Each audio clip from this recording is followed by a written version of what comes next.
Monday motivational move. We've had a little break, but now we're back into routine. So as requested, we are going to do a back stretch. Yeah. I do this stretch in Pilates when we teach it. It's called the Mermaid. So it stretches out. It's called the Mermaid because we look like mermaids. It stretches out all the muscles down the side.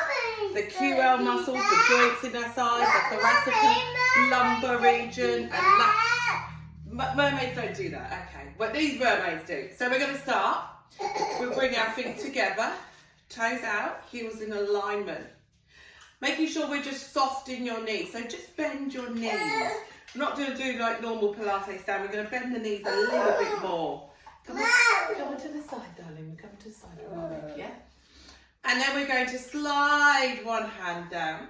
And then the other hand, we're going to reach it up. We can look up to that hand and we can bend over, reaching the other hand down to the floor, holding for the breath in.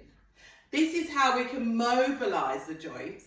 And if you're doing a bit of gardening or DIY, or you just need to have a quick warm up, this is a really good one to stretch out those shoulders, stretch out those arms. So I will do about 6 to 8 on each side to warm up.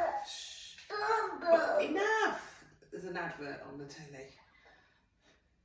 And then again, coming up and then stretching over. And then you can hold the position for a good 20 seconds if you want to get the stretch. This is a standing mermaid. Second is sitting mermaid. So sitting on the floor, we're going to do the mermaid stretch.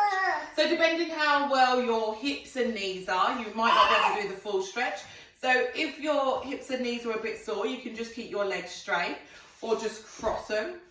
But if they feel okay, point the toes out and then tuck them in to one side.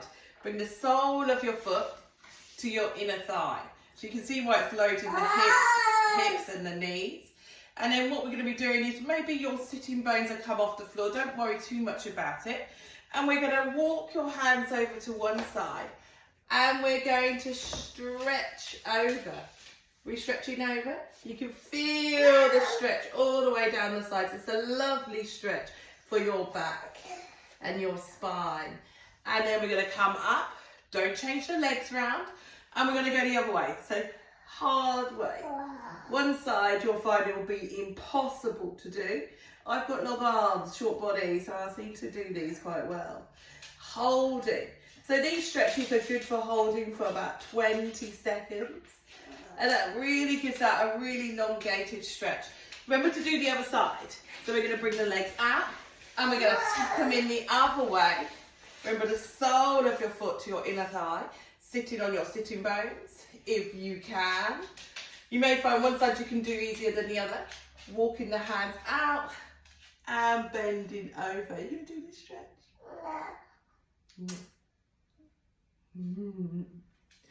And then back up, and then we're going to do the other side, holding for about 20 seconds to feel this stretch.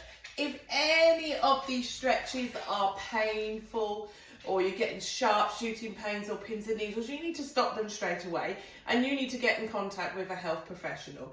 You can get in contact with one of us and we can have a discussion with you and advise whether you need to go to your GP. So that is a back stretch. Lots of backs that we see coming in is nothing serious. They just need to be moved and they need to be strengthened. So good stretch.